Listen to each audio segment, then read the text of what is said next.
soit cousu d'or ou bien sans fortune.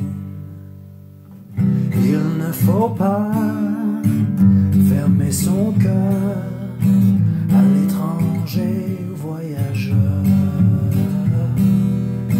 Il ne faut pas fermer son cœur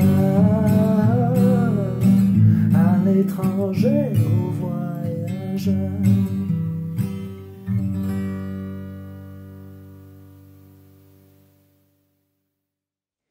Coucou.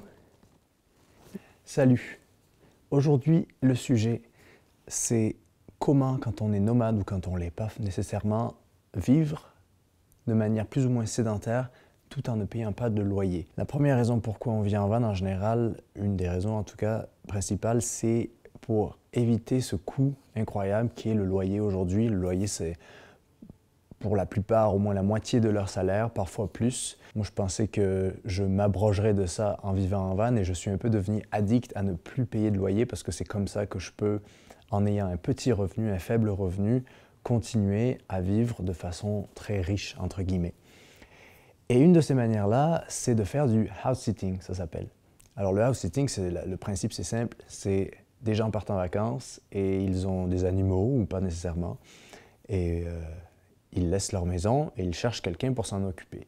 C'est comme du gardiennage, si on veut, ou c'est un peu comme un échange de maison, mais un des deux parties n'a pas de maison. C'est un peu ça le concept. Et la plupart du temps, ça va être souvent des maisons où il y a des animaux, dont des chiens, ici des poules, des petits chats, des êtres vivants à s'occuper. Et le house-sitting, c'est une manière assez intéressante de faire l'expérience d'une autre région, de faire l'expérience d'une autre manière de vivre, de faire l'expérience de communauté ou de ruralité ou de n'importe quelle expérience de vie dans un laps de temps plus court qu'un choix permanent, si on veut. Dans le fond, moi, dans mon cas, c'est que cet hiver, j'allais rester au Canada. Marina, que vous connaissez, elle venait me rejoindre et je cherchais un endroit. Et donc, c'était l'expérience de vivre dans un milieu rural, très reculé. Le village le plus proche, il est à 1 heure de voiture aller-retour. La poste la plus proche, elle est à 45 km. On a un voisin qui est à 2 km d'ici, dans tous les alentours. Et c'est une manière assez intéressante, je pense, de vivre quand on a des projets de vie, mais qu'on n'est pas sûr. Et donc, de vivre tout un hiver dans cette sorte ici. Moi, là où je me trouve, je ne sais pas pour ceux qui ne me suivent pas sur Instagram et qui connaissent la petite Ruby, qui savent tout ce que j'ai fait pendant cet hiver, je me trouve dans le nord-ouest de l'Alberta. Ici, il neige encore, on est fin mars, il neige encore. Et on est assez reculé du monde, en fait. Et moi, c'est quelque chose que j'aime beaucoup quand je vis en van, mais qui l'hiver est plus difficile à faire. Et l'hiver, j'aime beaucoup ça. Donc, c'était l'occasion idéale de ce house-sitting. Après, le house-sitting, un autre point positif, c'est que c'est vous occupez d'une maison.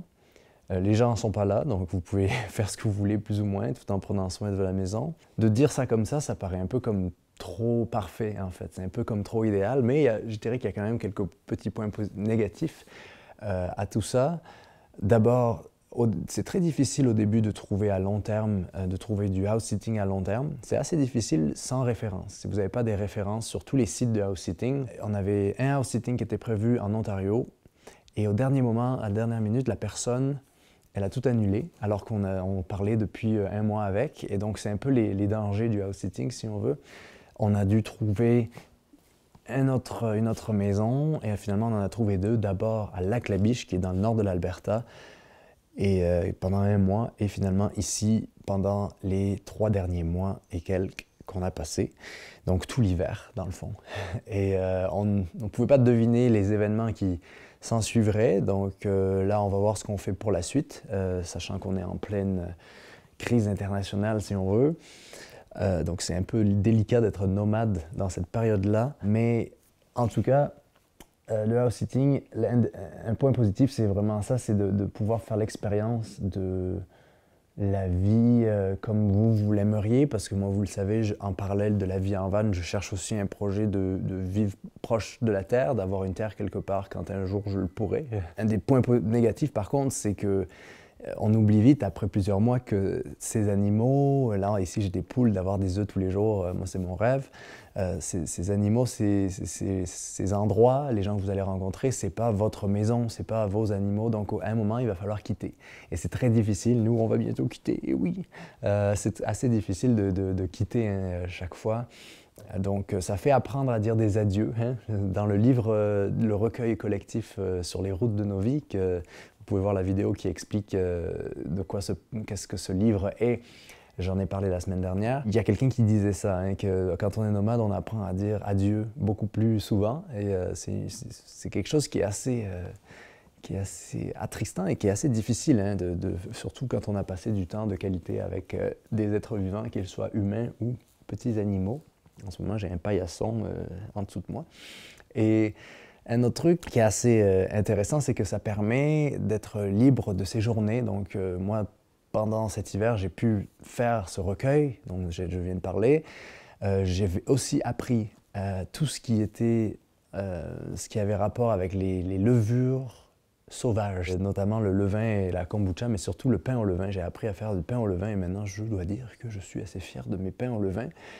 C'est un processus complètement naturel, 100% naturel, et étant donné que l'hiver, il n'y a rien qui pousse dehors, tout ce que ça prend, c'est de la farine, donc c'était assez facile d'aller en trouver. D'ailleurs, là, j'ai un pain au levain de seigle qui m'attend dans le four qu'il faut que j'aille chercher là. Donc ça permet de travailler sur ces projets en fait. Hein. Marina, elle fait des bijoux, donc elle avait un studio ici, la chance, où elle pouvait faire ses bijoux, alors que d'habitude quand on est en van ou qu'elle soit toute seule ou qu'on soit à deux, c'est toujours un peu dur de se poser pour créer et tout ça.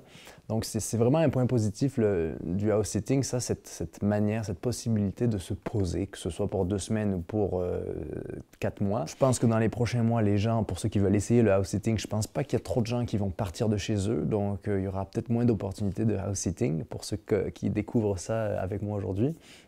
Mais croyez-moi, dans le futur, vous pouvez le faire parce que c'est un échange de services. Moi, je crois beaucoup aux échanges de services. Il y a une sorte de confiance à l'honneur que vous avez avec les gens parce qu'eux, ils partent et ils vous laissent leur maison. Et à la fois, nous, on ne sait pas où on s'embarque. Donc, un autre point négatif, c'est que si vous avez par malchance et une mauvaise expérience et que ça va durer 3 mois, que l'endroit vous n'aimez pas ou que vous réalisez que ce n'était pas ce que vous vouliez, d'être coincé au milieu de nulle part, parce que croyez-moi, ici, pendant 2 semaines, on a été coincé à cause de la neige parce qu'on a la déneigeuse qui est tombée en panne.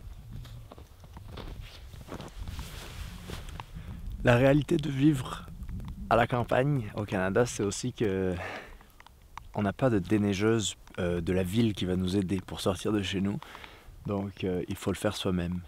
Ici, c'est une petite déneigeuse. Ça prend à peu près une petite heure pour déneiger quand il y a une grosse tempête de neige. On est fin mars quand je filme ça.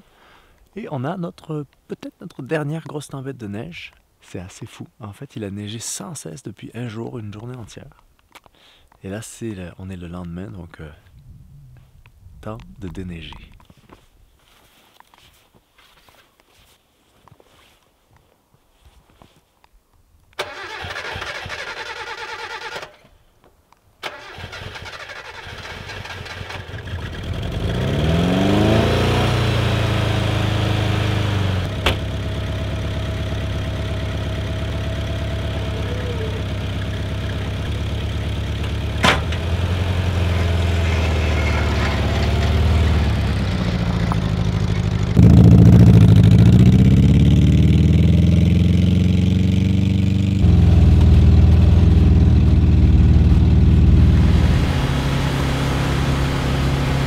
Donc, si ça vous branche pas, il y a des gens qui peuvent peut-être virer fou parce que vous êtes pogné, bloqué avec tout ce que vous n'aimez pas si l'expérience ne vous plaît pas. Donc c'est un point, il faut vraiment être sûr de ce qu'on veut faire, mais je pense que pour les âmes aventurières ou les gens qui ont déjà, par exemple, ceux qui vivent en van ou qui projettent de vivre en van, je sais que c'est des gens qui sont ouverts aux nouvelles expériences et qui ont une capacité d'adaptation rapide, d'autant plus que souvent les endroits où on se retrouve, ce sont des ateliers comme ça avec beaucoup d'outils où on peut travailler sur son véhicule, où on peut mettre son panneau solaire, ou travailler de manière plus sédentaire et plus posée, quelque chose que quand on vit en van, on ne peut pas nécessairement faire. Mouah. Alors c'est sûr, s'il y a un point négatif, c'est qu'à un moment, il faut quitter ces petits amis-là. Et la petite Ruby, elle va beaucoup me manquer quand on va partir. On a passé des super bons moments ensemble, dehors, dedans. C'est un petit calinours. Et il y a la petite Ida, la petite chatte Ida qui, je ne sais pas où elle est. D'habitude, elle dort dans son petit lit. Je vais vous la montrer après si vous voulez. Elle est un peu plus grognon, mais elle est très très drôle. Et elle joue au ping-pong avec nous.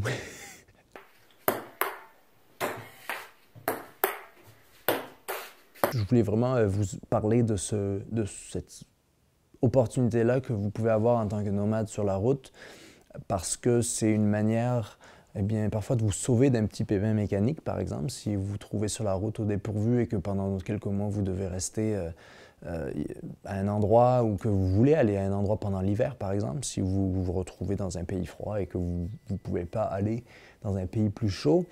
C'est une opportunité. Après, il faut être flexible, c'est sûr, parce que les dates des gens changent. Je trouve que c'est un des trucs super positifs. Ah, alors qu'elle vient nous visiter. Viens me voir, viens. Alors, elle déteste quand je la prends dans mes bras. Mais je trouve que c'est un des trucs incroyables que l'Internet nous apporte aujourd'hui. Hein. C'est de pouvoir être si libre dans sa façon de vivre tout en vivant avec peu. Et je trouve ça assez cool de pouvoir faire ça aujourd'hui. Et dans le fond, c'est tout pour aujourd'hui. C'est tout pour notre vidéo. Donc moi, je vous dis à la prochaine vidéo. On va parler d'un autre sujet où je vais vous montrer peut-être d'autres paysages, dépendamment de là où on se trouve. Donc restez bien chez vous. Je pense que la plupart d'entre nous n'ont pas vraiment le choix. Et c'est pour le mieux, c'est pour le bien de tous. Et je vous dis à la prochaine. Le pain est prêt. Vous en voulez un peu? Je vais vous en chercher. Bisous! Fais un petit coucou! Fais coucou! Fais coucou! Je hate. Elle a eu ça. Allez, bye bye.